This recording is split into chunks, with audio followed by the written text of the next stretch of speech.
بے مثل ہے جہان میں کنبہ حسین کا،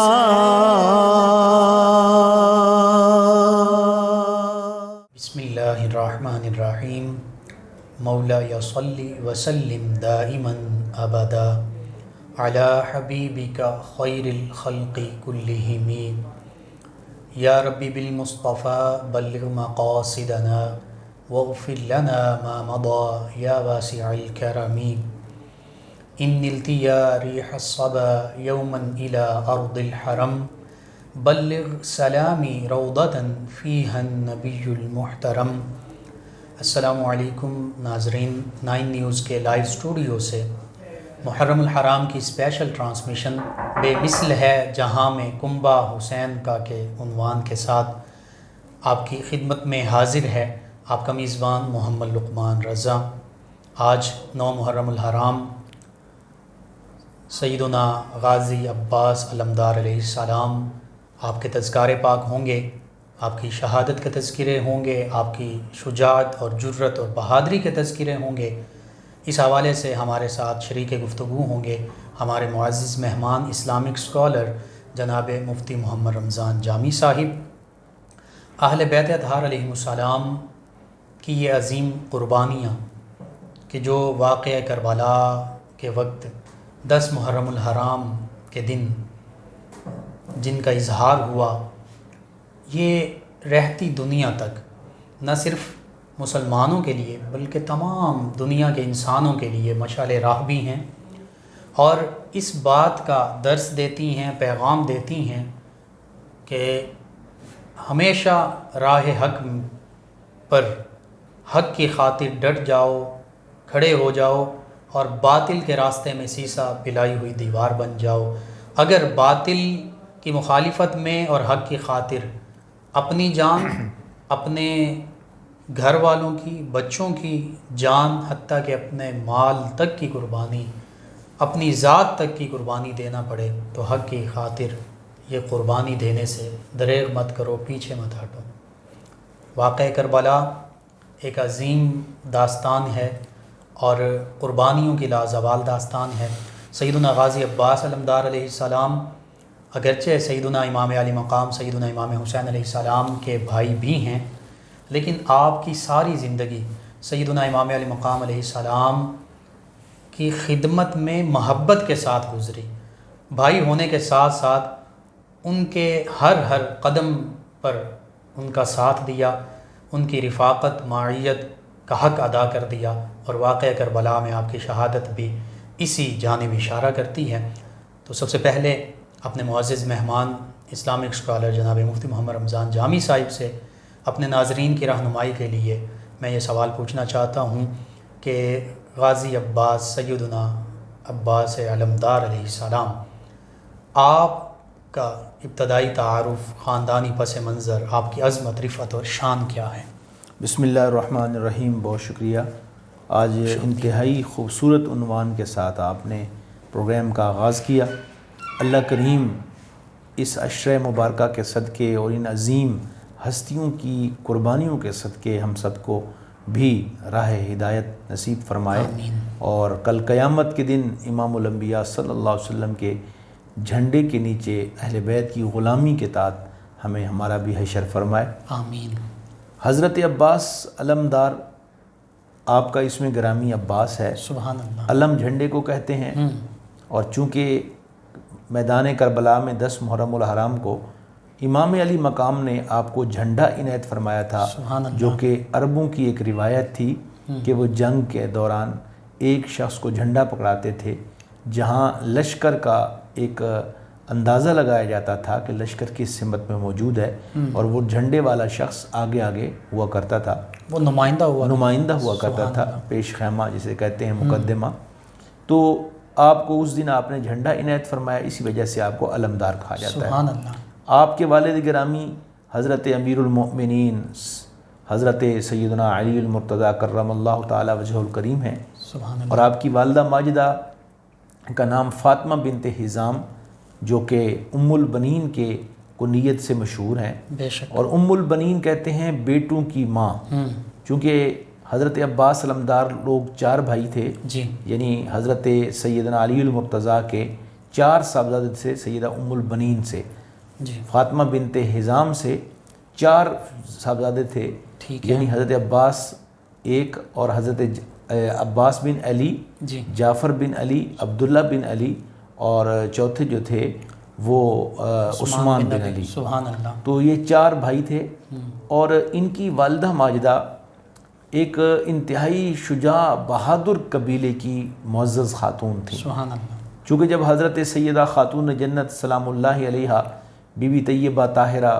فاطمۃ الزہرا رضی اللہ تعالی عنہا کا وصال ہوا، جی تو حضرت سیدنا علی المرتضیٰ کو احباب نے مشورہ دیا کہ آپ کسی خاتون سے نکاح فرمائیں، کیونکہ آپ کے بچے بھی چھوٹے ہیں، اور اس کے ساتھ ساتھ آپ کو ویسے بھی ضرورت ہے، آپ نکاح فرمائیں، نکاح یعنی کریں۔ شہزادگان سیدنا امام حسن حسین، امام حسن، امام حسین علیہ السلام، یہ بھی سیدہ کم سن زینب تھے۔ کم سن تھے، ٹھیک ہے، تو یعنی ان کی عمریں ابھی 7 8 سال 9 سال تھیں، 3 ہجری یا 4 ہجری، 3 اور 4 ہجری میں تو ان کی ولادتیں ہیں، بالکل ٹھیک تو 11 ہجری میں ان کا وصال ہے سیدہ پاک کا۔ جی تو ان کو بھی تربیت کی بھی ضرورت ہے، اور ساتھ ساتھ آپ کے گھر کی دیکھ بھال کے لیے بھی۔ تو حضرت علی المرتضیٰ کرم اللہ تعالی وجہ الکریم نے بڑی خوبصورت بات ارشاد فرمائی جی کہ چونکہ گھر کی دیکھ بھال کے لیے اور معاشرے کے حالات کے مطابق شادی کرنی ہے، تو میں چاہتا ہوں کہ آپ ایک ایسی عورت کا انتخاب کریں اور تلاش کریں جو بہادر ہو، جو بہادر قبیلے سے ہو، تاکہ جو میری اولاد پیدا ہو تو ان کے اندر میری شجاعت کا وصف بھی موجود ہو، اور جو خاتون بہادر لائیں ان کی شجاعت کا وصف بھی موجود ہو، سبحان اللہ۔ تاکہ کل اسلام کو اگر ان کی بہادری کی ضرورت پڑے، شجاعت کی ضرورت پڑے، تو میرے بچے، اس سے پیدا ہونے والے جو بچے ہیں وہ انتہائی بہادر ہوں۔ بے شک، تو حضرت عباس علمدار اس طرح حضرت ام البنین کے بطن اطہر سے پیدا ہوئے، سبحان اللہ۔ اور آپ جو ہیں اگر دیکھا جائے تو یہ حضرت علی رضی اللہ تعالیٰ عنہ کی اولاد میں، اور یعنی ایک بھائی ہو گئے، سگے بھائیوں کی طرح ہیں، بالکل، بس ماں کی طرف سے نسبت الگ ہے۔ جی اور ام البنین سیدہ فاطمہ بنت حزام کا یہاں تذکرہ کرنا میں ضروری سمجھتا ہوں کہ انہوں نے جتنا وقت گزارا سیدنا علی کرم اللہ تعالی وجہہ الکریم کے نکاح میں، جی تو وہ انہوں نے اتنی خدمت کی ہے حسنین کریمین کی، سیدہ ام البنین نے، کہ تاریخ میں ایسی خدمت کوئی دوسری ماں کسی بچے کی نہیں کر دے، بے شک، جتنی خدمت انہوں نے کی ہے۔ اور آپ اکثر ارشاد فرماتی تھیں کہ میں تو ان جو پاک ہستیاں ہیں، حسنین کریمین ہیں، میں تو ان کی غلام ہوں، میں تو ان کی لونڈی بن کر، خادمہ بن کر ان کی سبحان خدمت اللہ، پر مامور سبحان ہوں، اللہ۔ میں اس گھر کی مالکہ نہیں ہوں۔ اور وہ اکثر کہتی تھیں کہ اس گھر کی مالکن تو حضرت سیدہ خاتون جنت رضی اللہ تعالیٰ عنہ تھیں، اسی لیے آپ یہ بھی آپ نے سیدنا علی المرتضیٰ کرم اللہ وجہ الکریم سے عرض کیا تھا کہ مجھے میرے نام فاطمہ سے آپ مت پکاریے گا، شاید اللہ جو شہزادے ہیں انہیں اپنی والدہ والدہ یاد نہ آئے، اور یہ نہ سمجھیں کہ ہماری ماں کہاں چلی گئی ہیں، مجھے ام البنین کے لقب سے ہی یاد کیا جائے، سبحان اللہ، جو میری کنیت ہے اسے یاد کیا جائے۔ بے شک، تو انہوں نے ساری زندگی اللہ تبارک و تعالیٰ کی عبادت اور ریاضت میں بسر کی، اور ساتھ ساتھ حسنین کریمین کی جو خدمت کی۔ جی حضرت علی کرم اللہ تعالی وجہ الکریم ارشاد فرماتے ہیں کہ میں نے ام البنین سے بڑھ کر کسی کو اپنے بچوں کی خدمت کرتے نہیں دیکھا۔ سبحان اللہ۔ اور بھی کنیزیں تھیں اور گھر کے افراد بھی تھے، اور مزید لوگ اپنے بچوں کی جیسے تربیت کرتے ہیں، بالکل، تو عام حالات میں ایسی تربیت کہیں پہ نہیں ہوتی۔ تو حضرت عباس علمدار کا یہ وصف تھا کہ ان کے اندر بھی وفا جی بڑی کوٹ کوٹ کر بھری ہوئی تھی۔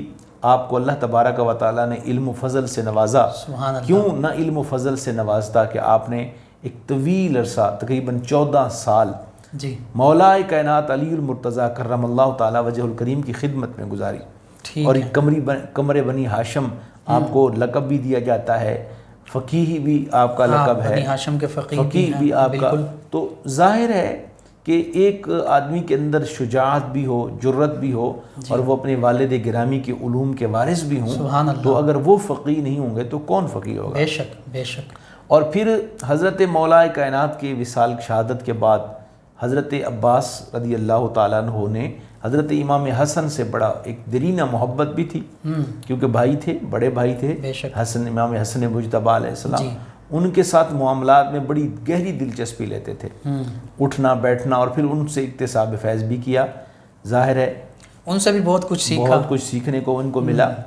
اور ان کی شہادت کے بعد پھر طویل عرصے تک ان کی جو محبت رہی وہ حضرت رفاقت رہی، وہ حضرت سیدنا امام علی مقام امام حسین علیہ السلام، اور آخری دم تک رہی، آخری دم تک سبحان رہی۔ اللہ۔ اور یہ دیکھیے کہ حضرت امام علی مقام رضی اللہ تعالیٰ عنہ نے چند لوگوں کو تو ساتھ لیا، جی، بقیہ لوگوں کو تو ساتھ بھی نہیں لیا آپ نے، نہ مدینہ سے کچھ لوگوں کو ساتھ لیا، نہ مکہ سے لیا، بے شک، تو جن کو ساتھ لیا ان میں عباس علمدار بھی ہیں۔ تو اس کا مطلب یہ ہے کہ حضرت عباس علمدار سے جو محبت تھی وہ عام لوگوں میں سے کسی کے ساتھ نہیں تھی، اور یہ باہمی محبت، باہمی محبت تھی۔ اور اس محبت کو اگر ہم دیکھیں، گھر کے اندر رہتے ہوئے حضرت عباس نے ہمیشہ اپنی رائے پر مولا حسین کو ترجیح دی، سبحان اللہ، ہمیشہ کھانے میں، پینے میں، اٹھنے میں، بیٹھنے میں، ہر وقت میں، ہر معاملے میں ان کی یہ ترجیح رہی ہے کہ امام حسین رضی اللہ تعالیٰ عنہ مجھ سے راضی ہوں۔ سبحان اللہ۔ ایک مرتبہ آپ کو کسی نے ایک سیب پیش کیا، ٹھیک ہے، حضرت عباس علمدار کو ایک انگوروں کا گچھا پیش کیا، سوری سیب نہیں، انگور کا گچھا پیش کیا، ٹھیک ہے، تو آپ لے کر دوڑے۔ کسی نے پوچھا آپ کہاں جا رہے ہیں؟ تو فرمایا میں یہ چاہتا ہوں یہ انگور کا گچھا میں نہیں بلکہ میرے بھائی حسین کھائیں۔ سبحان اللہ، تو اس لیول کی، اس درجے کی محبت تھی۔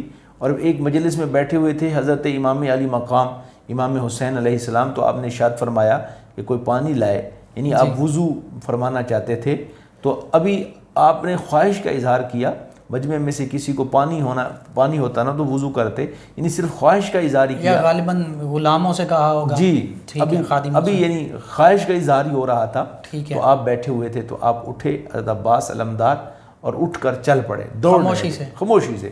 اب کسی نے نہیں دیکھا ان کو مجمع میں سے اٹھتے ہوئے یا خاموشی سے دوڑتے ہوئے۔ جب باہر نکل گئے تو تھوڑی دیر واپس آئے تو ایک بڑی جو مشق ہے پانی کی وہ بھری ہوئی ہے، اور وہ بھر کے لائے اور آپ کو خدمت میں پیش کر دیا۔ سبحان اللہ، یہ محبت کا عالم ہے۔ تو یہ وہ جذبہ تھا، یہ وہ محبت تھی حضرت عباس علمدار کی، یہ وہ پیار تھا حضرت عباس علمدار کا، جی، جس سے ظاہر ہوتا ہے کہ خانوادہ رسول صلی اللہ علیہ وآلہ وسلم پر مر مٹنے کے لیے بھی تیار تھے، سبحان اللہ، اپنی جان کا نذرانہ پیش کرنے کے لیے بھی آپ تیار تھے۔ اور یہ باہمی محبت ایسی تھی کہ سیدنا غازی عباس علمدار علیہ السلام تو اپنی محبتوں کا اظہار یوں کر رہے ہیں، اور جیسے آپ نے بھی فرمایا کہ سیدنا امام علی مقام علیہ السلام نے چند لوگوں کو اپنے ساتھ لیا ہے، تو یہ بھی تو محبت ہے کہ بالکل ان کو بھی ان لوگوں میں سے سیدنا غازی عباس علمدار بھی ساتھ آتا ہے۔ اور چونکہ بچپن بھی ساتھ گزرا، جوانی بھی گزری، اور ایک عمر، ایک رفاقت رہی۔ اور یہاں مورخین نے یہ بھی لکھا جی، کہ حضرت غازی عباس علمدار ادب اور احترام میں اس قدر آگے تھے کہ امام علی مقام کھیل کے دوران بھی کبھی آپ سے آگے وہ نہیں بڑھے تھے۔ ٹھیک ہے، یعنی ادب یعنی عموماً ہوتا ہے کھیل میں کوئی آگے بڑھ جاتا ہے، اس میں کوئی حرج نہیں ہوتی، کھیل ہے، اس میں کھیل تو کھیل ہے، دوڑ رہے ہیں، اس میں ہوتا یہی ہے کہ پہلے کون آگے جاتا یا کوشش کی جاتی ہے کہ میں جیت جاؤں، جی، فلاں ہار جائیں۔ حضرت غازی عباس علمدار کی شخصیت میں یہ عنصر، یہ صفت بدرجہ اتم موجود تھی کہ اگر وہ ہاکی کھیل رہے ہیں تو ان کی خواہش ہے، جیسے آج کل موجودہ دور میں ہاکی کا گیم ہے، وہ کھیل رہے ہیں تو ان کی خواہش ہے کہ میں نہ جیتوں، حضرت مولا حسین جیتے۔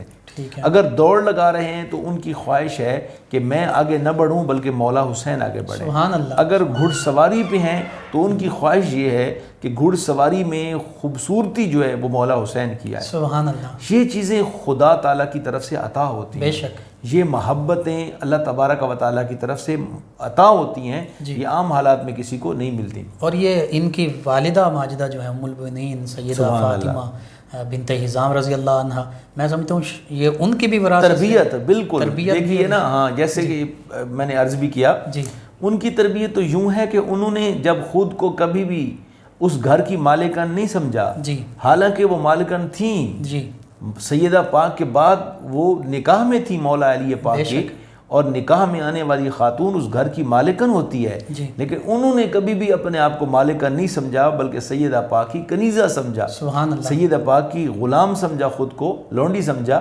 تو جب یہ مقام ہو تو پھر اللہ نے ام البنین کے شہزادوں کو وہ مقام اور مرتبہ عطا کیا جو تاریخ میں جس کی مثال نہیں ملتی۔ بے شک۔ آج دیکھیے نا، دنیا میں جہاں بھی واقعہ کربلا بیان ہوگا، جہاں بھی مولا حسین کی شہادت بیان ہوگی، بے شک، وہاں حضرت غازی عباس علمدار کا کردار ضرور بیان کیا ضرور جائے۔ بیان ہوگا، سبحان وہاں حضرت غازی عباس کا جو مطلب یہ ہے کہ اگر انہوں نے اپنی طرف سے ایک خدمت پیش کی ہے جی تو خدمت کے بدلے میں اللہ تبارک و تعالیٰ نے انہیں یہ اعزاز بخشا ہے، انہیں یہ کرم بخشا ہے کہ اس کے بدلے میں اس خاندان کو مزید عزتیں بھی نصیب ہوئی۔ اور سیدنا امام علی مقام علیہ السلام کی شہادت سے پہلے ان کا تذکرہ ہوگا، کیونکہ ان کی شہادت ان کی شہادت سے پہلے ہے تو یوں۔ اور میں ایک آپ کی اجازت سے یہ کچھ اشعار ہیں جو حضرت غازی عباس کی شان میں عرض کرنا چاہتا ہوں جی ارشاد۔ کہ فوج آدھا میں تلاطم ہے کہ شیر آتا ہے، سبحان اللہ، فوج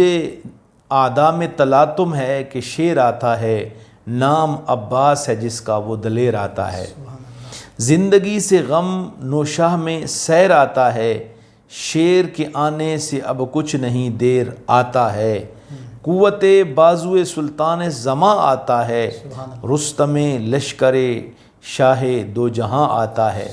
تو یہ وہ ہستی ہیں جنہوں نے میدان کربلا میں بھی جس ہمت کے ساتھ، جس جرت کے ساتھ انٹری ڈالی یا وہ فعال کردار ادا کیا۔ عموماً ہوتا ہے کہ لوگ شریک تو ہوتے ہیں لیکن کردار نظر نہیں آتا، ٹھیک ہے، ان کا کوئی کارنامہ نظر نہیں آتا۔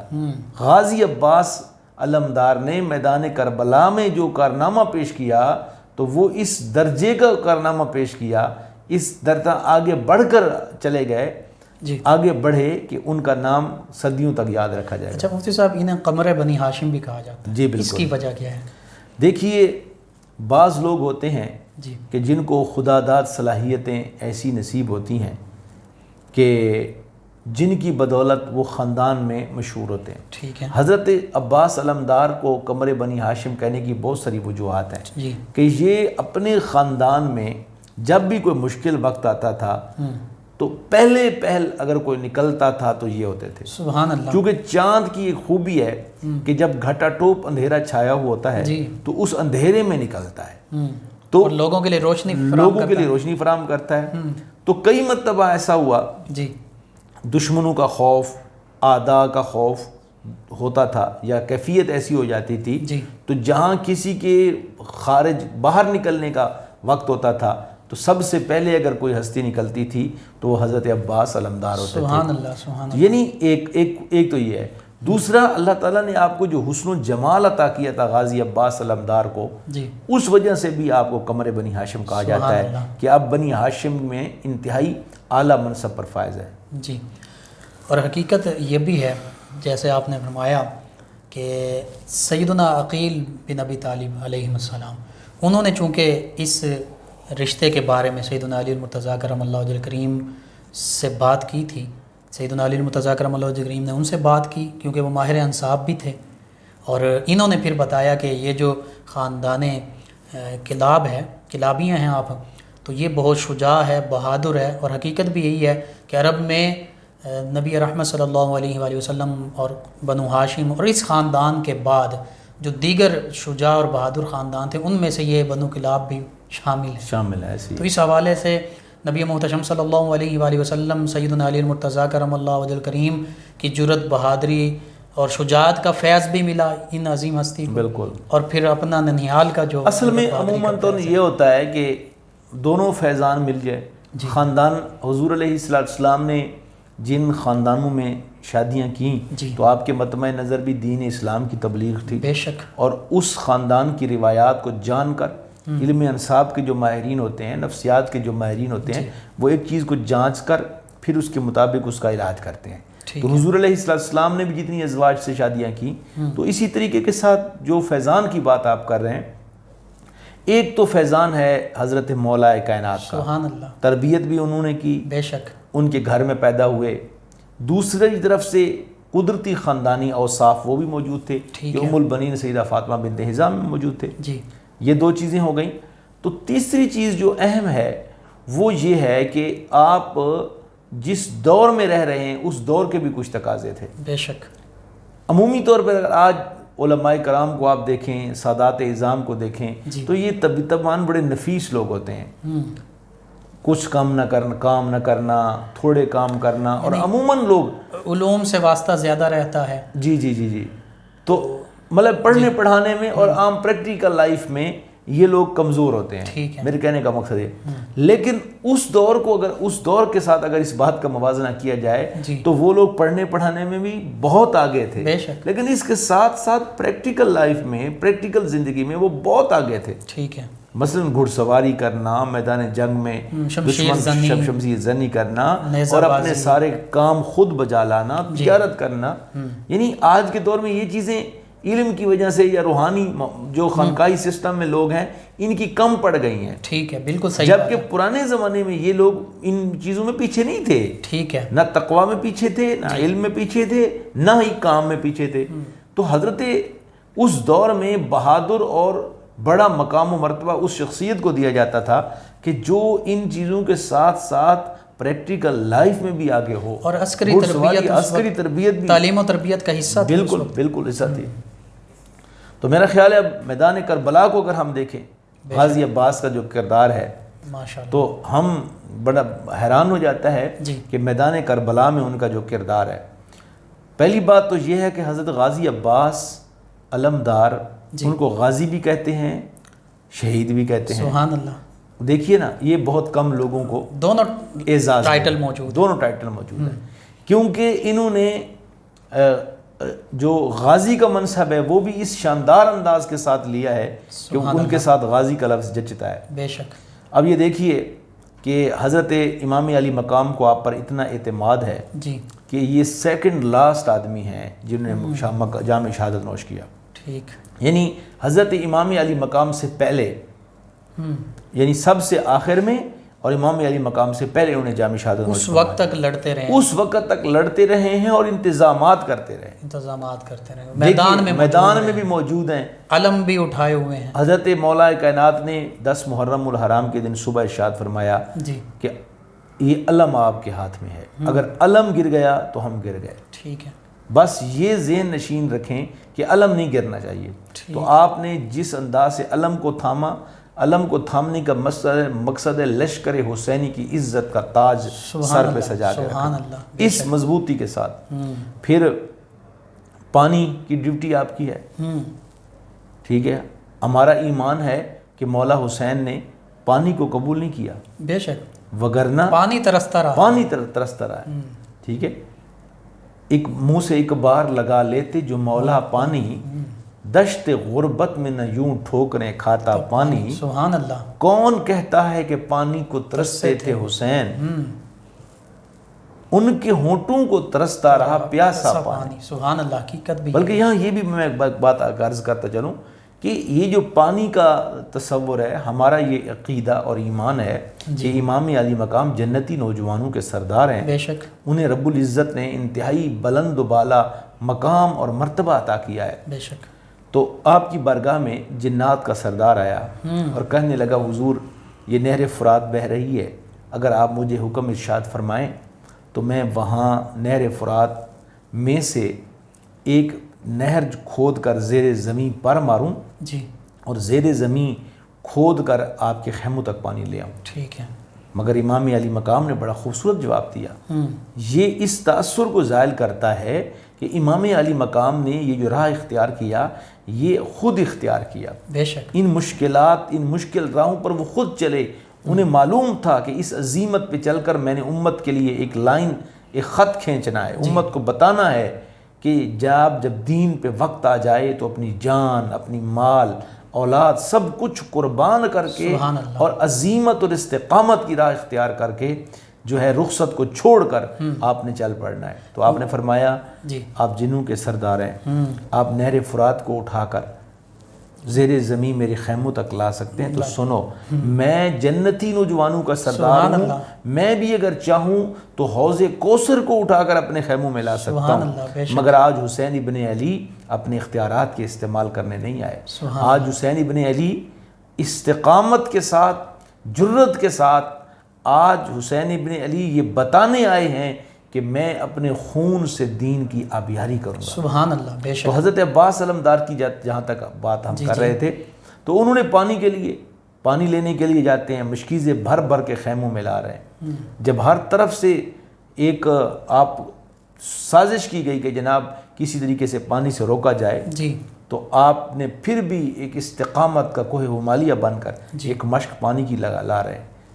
تو آپ کے ہاتھ جو ہیں ایک بازو میں تھاما ہوا ہے، جی، آپ نے مشقوں کو تو تیر آتا ہے تو وہ آپ کا بازو مبارک جو ہے وہ کام نہیں کرنا چھوڑ دیتا ہے۔ آپ دوسرے بازو میں لیتے ہیں اس مشق کو، پھر تیر آتا ہے اس بازو میں پیوست ہو جاتا ہے، جی، پھر آپ اپنے منہ مبارک میں دانتوں کے ساتھ مشق اٹھاتے ہیں، ٹھیک ہے، تو پھر تیر آتا ہے، دانت زخمی ہوتے ہیں تو آپ اپنے ہونٹوں کے ساتھ، تو بالآخر پانی نہیں پاؤ۔ تو یہ وہ عظیم جرت ہے، بہادری ہے کہ آخری سانس تک، جی، اور جیسے کہتے ہیں نا آخری یعنی ہونٹوں پہ بھی سہارا، تاریخ میں کبھی ہے کسی نے ایسا بھی کیا ہے کہ اپنے ہونٹوں پہ بھی سہارا کر رہے ہیں۔ تو یہ جب اس منصب تک کوئی بندہ چلا جاتا ہے، کوشش کی اس حد تک چلا جاتا ہے، تو پھر ظاہر ہے اسے مقام و مرتبہ بھی تو ویسے ہی ملتا اور یہی غازی کہلاتے ہیں۔ یہی غازی کہلاتے ہیں۔ سبحان اللہ۔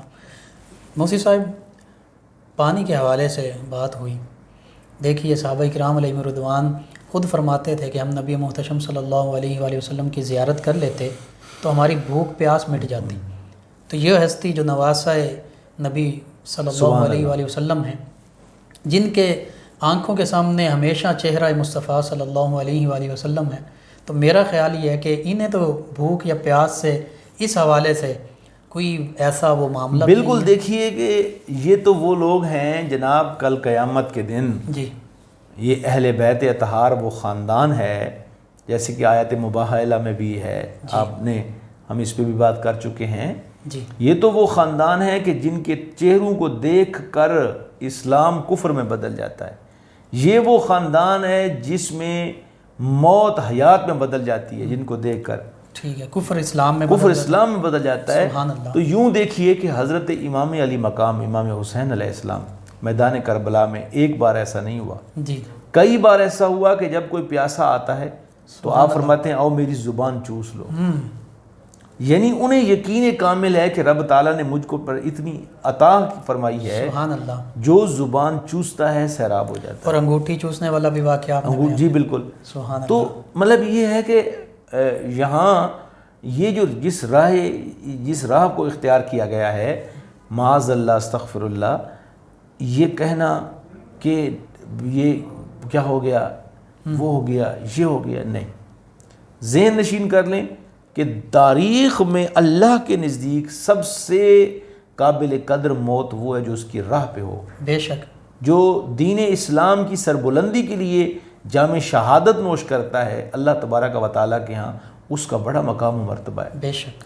اور جو شخص جو ہے اپنی جان، اپنی اولاد، اپنے چھوٹے چھوٹے معصوم بچوں کی قربانیاں پیش کر دے، جی، جو اپنے خاندان کی قربانیاں پیش کر دے، اور اپنے یعنی اور وہ ہو بھی اس دور کے اس وقت کے نبی کی اولاد، سبحان اللہ۔ تو ایک عام شہید کے بارے میں تو قرآن نے کہا وَلَا تَقُولُوا لِمَنْ يُقْتَلُ فِي سَبِيلِ اللَّهِ أَمْوَاتٌ بَلْ أَحْيَاءٌ وَلَكِنْ لَا تَشْعُرُونَ، جو امام الشہداء ہوں، جو سید الشہداء ہوں، سبحان اللہ، اور جنہوں نے ایک انتہائی مظلومیت کے ساتھ جنہیں قتل شہید کر دیا گیا ہو، ان کا مقام و مرتبہ کیا ہوگا؟ وراء الورا، وراء الورا ہے۔ سبحان اللہ۔ اور سیدنا امام علی مقام علیہ السلام، چونکہ آپ کی شہادت سب سے آخر میں ہوئی اور آپ سے پہلے غازی عباس علمدار علیہ السلام ان کی شہادت ہوتی ہے، جس طرح آپ بیان فرما رہے ہیں۔ بعض روایات میں یہ بھی ہے کہ بازو کٹ گئے، دایاں بازو کٹ گیا، بایاں بازو کٹ گیا۔ تو ایسا اعلیٰ عرفہ مقام اور اتنے خوبصورت طریقے سے اللہ کے راستے میں جا رہے ہیں کہ اپنے ایک ایک عضو جو ہے وہ اللہ کے راہ میں قربان کرتے جا رہے ہیں۔ یہ سیدنا غازی عباس علمدار علیہ السلام کی کردار ہے۔ بالکل، حضرت غازی عباس علمدار نے ایک تو اسلام میں بھی ہے نا جی کہ اگر کسی کے ساتھ آپ کی دشمنی ہے جی تو آپ اس کو سیدھا سیدھا قتل کر دیں، مسلک منع کرا دیا گیا۔ کسی مردے کی تذلیل یا عام کسی کو مارنا بھی ہے، جیسے شریعت حدود ہیں، جی، تو حدود کی صورت میں جب قاضی جان حکم کے دیتا ہے بدلے جان ہے تو اس میں ایسا نہیں ہے، مگر حضرت غازی عباس علمدار نے جس کرب میں آ کر اپنے آپ کو اللہ کی بارگاہ میں پیش کیا، تکلیف ہوتی ہے، دکھ ہوتا ہے کہ کہیں بازو کٹ رہا ہے، پھر دوسرا بازو کٹ رہا ہے، پھر دانت شہید ہو رہے ہیں، جی، پھر بدن کے اندر بہت سارے تیر پیوست ہو رہے ہیں، انتہائی کرب، اگرچہ اس موت کا اللہ کی بارگاہ میں تو بہت بڑا اجر ہے، بے شک، لیکن دنیاوی اعتبار سے اگر دیکھا جائے تو اس کربناک انداز میں، ویسے کرب و بلا کا میدان بھی الفاظ سے بھی ظاہر ہے، بے شک، تو غازی عباس وہ عظیم ہستی ہیں جن کی شہادت اتنی مقبول ہے، جی، میں سمجھتا ہوں کہ کل قیامت کے دن جب امام علی مقام کو رب کریم اجر و ثواب عطا فرمائے گا نا، لا تعداد لا متناہی، جی، تو ان کے بعد جس شخصیت کا مقام ہوگا میدان کربلا میں، وہ غازی عباس علمدار۔ سبحان اللہ، سبحان اللہ۔ اور مفتی صاحب آج بھی پانی جو ہے وہ سیدنا غازی عباس علمدار علیہ السلام کے مزار پاک کے گرد اللہ اللہ وہ اللہ، چکر لگا رہا ہے، اور وہ یوں بے چین ہے، بے تاب ہے، بے قرار ہے۔ سبحان اللہ، سبحان اللہ۔ جی ناظرین، سیدنا غازی عباس علمدار علیہ السلام کہ جن کی شہادت سیدنا امام علی مقام علیہ السلام سے پہلے ہوتی ہے، اور پورا 10 محرم الحرام کا جو دن ہے، میدان کربلا میں بطور علم بردار بھی موجود ہیں، انتظامات کرنے والے منتظم کے طور پر بھی موجود ہیں، سیدنا امام علی مقام علیہ السلام کے نمائندے کے طور پر بھی موجود ہیں، بالکل، تو سارا دن یہ بھی سیدنا امام علی مقام علیہ السلام کے حکم کے مطابق میدان میں بھی ہیں اور رفاقت میں بھی ہیں۔ اللہ اللہ اللہ۔ جی مفتی صاحب، سیدنا غازی عباس علمدار علیہ السلام کی شہادت آج ہمارے لیے اور ہماری نوجوان نسل کے لیے کیا پیغام رکھتی ہے؟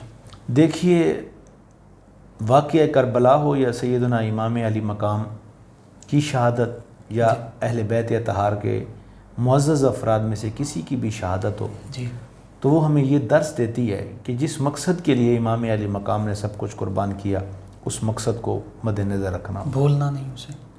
کیا مقصد تھا؟ نماز کی پابندی، شاعر اسلام کی پابندی۔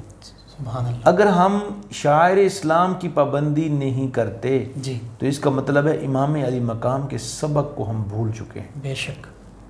اور دور حاضر میں اگر اس میسج کو میں یوں بھی ڈیلیور کروں جی، کہ امت مسلمہ کی ذب و حالی دیکھی جائے جی، کہ چند لوگوں کے خطوط پر یا لوگوں کے اتنے کہنے پر کہ ہم مجبور ہیں، 18,000 خطوط ہیں، 10,000 خطوط ہیں، یعنی اتنے لوگ ہیں، جی، جی، تو امام علی مقام جیسی عظیم ہستی مدینہ چھوڑ کر، مکہ چھوڑ کر کربلا پہنچ جاتی ہے، تو ہمیں یہ بھی سبق ملتا ہے کہ آج چیچنیا میں، بوسنیا میں، افغانستان میں، مختلف فلسطین اسلامی ممالک میں جی، لاکھوں لوگ بلک رہے ہیں۔ بے شک۔ کئی ایسے شواہد ہمیں مل رہے ہیں کہ ان مظلوم مسلمانوں کے ممالک کے لوگ ہمیں پکار رہے ہیں، تو کیا ہمارے حکمران اس چیز سے بے خبر ہیں؟ کیا ہمیں فکر حسینی کو نہیں اختیار کرنا چاہیے؟ ہم تو باہم دستوں باہم۔ اور منافقت کا عالم یہ ہے، آپ اندازہ لگائیے کہ آج ہم غیر مسلموں کے ساتھ ہمارے تعلقات مضبوط ہیں، اور اسلام میں جہاں جہاں مسلمان ذب و حالی، امام علی مقام نے تو یہی تو ہمیں درس دیا، بے شک، کہ مشکل ترین حالات بھی کیسے نہ ہوں، کٹھن حالات بھی کیوں نہ آ جائیں، مگر حق بات سے نہیں پھرنا۔ میرا یہی میسج ہے کہ ہمیں اپنے دور میں، اپنے معاشرے میں جہاں برائی دیکھے، من رأى منکم منکرا فلیغیرہ بیدہ، اگر برائی دیکھو ہاتھ سے بدلو، وإلا فبلسانہ، نہیں تو زبان سے نہیں بس بدل سکتے، الا فبقلبہ، نہیں تو پھر اپنے دل سے اس برائی کو برا کہو۔ تو آج جہاں بھی ہم ہاتھ سے کر سکتے ہیں، زبان سے کر سکتے ہیں، تو وہاں میں برائی کو برائی کہنا ہوگا، ظلم کے خلاف جہاد کرنا ہوگا۔ یہی امام علی مقام کی فکر ہے، یہی حضرت سیدنا عباس علمدار علیہ السلام کی فکر ہے۔ بے شک۔ جی ناظرین، سیدنا غازی عباس علمدار علیہ السلام کے خوبصورت تذکار پاک ہوئے، اور شہادت کے المناک واقعات جو ہیں ان پر گفتگو ہوئی۔ آخر میں اپنے معزز مہمان اسلامک اسکالر جناب مفتی محمد رمضان جامی صاحب سے ملتمس ہوں کہ اللہ کی بارگاہ میں ہاتھ اٹھا دیجیے، دعا آمین۔ اللہم صلی علی سیدنا و مولانا محمد وعلی آل سیدنا و مولانا محمد وبارک وسلم۔ ربنا تقبل منا انک انت السمیع العلیم وتب علینا انک انت التواب الرحیم۔ اللہم اغفر وارحم وانت خیر الراحمین۔ اللہم اغفر لنا ولوالدینا ولآبائنا ولجمیع المسلمین والمسلمات۔ اللہ کریم ماہ محرم الحرام کی عظیم قربانیوں کا صدقہ امت مسلمہ کو کامیابیاں عطا فرما۔ پوری دنیا میں جہاں کہیں مسلمان مظلوم ہے مولا، ہم سب کو ان مظلوم مسلمان بھائیوں کی مدد کرنے کی توفیق عطا فرما۔ مولا پوری دنیا کے مسلم ممالک کے سربراہوں کو اتحاد، اتفاق، محبت کی دولت سے سرشار فرما۔ اعلاء کلمت اللہ کے لیے، اسلام کی سربلندی کے لیے مشترکہ جد و جہد کرنے کی توفیق عطا فرما۔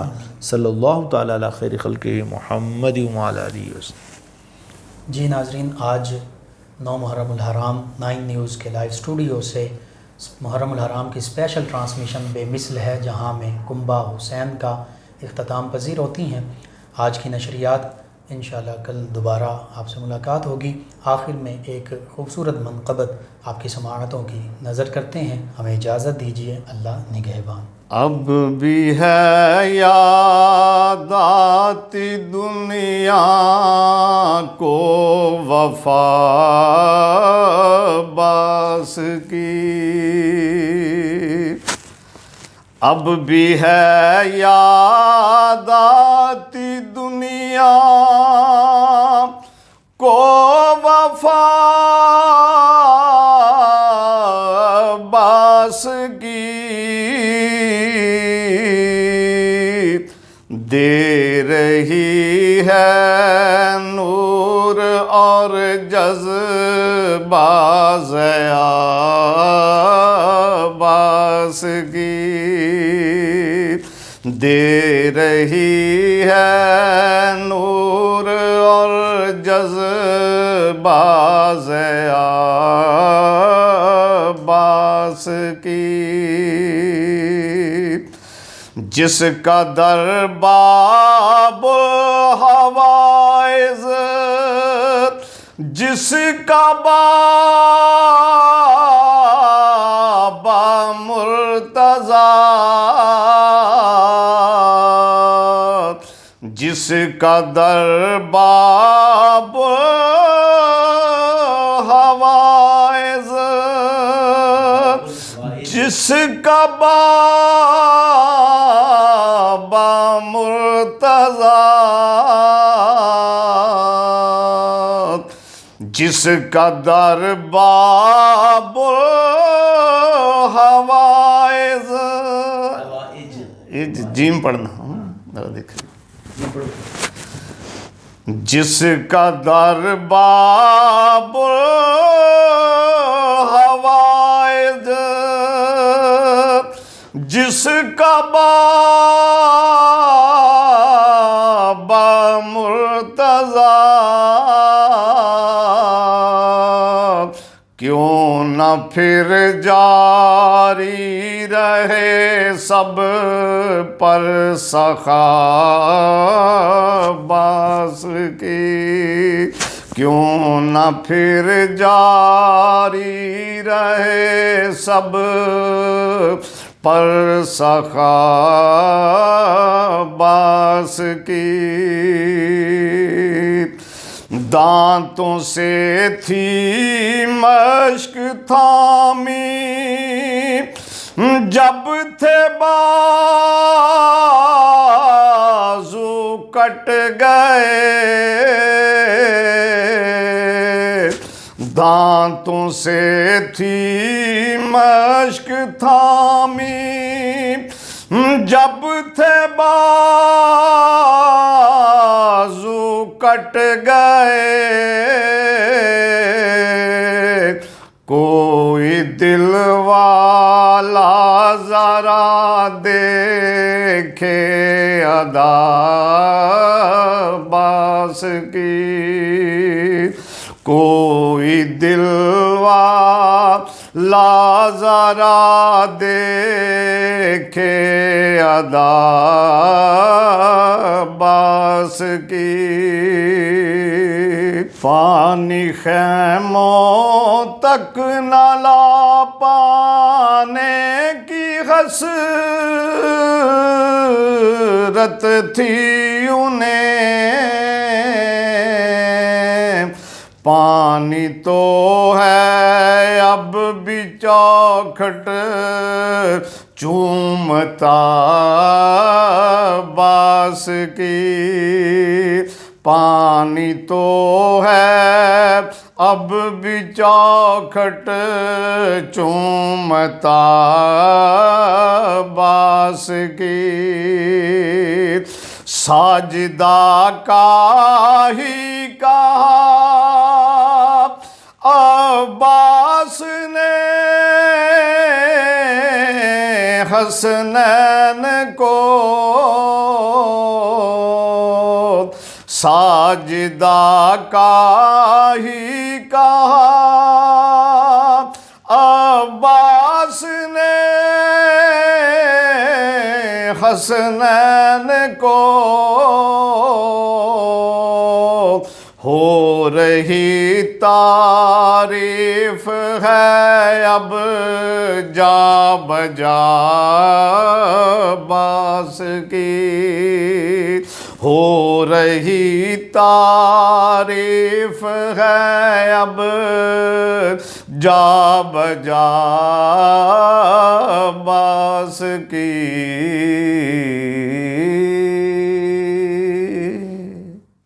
بے مثل ہے جہان میں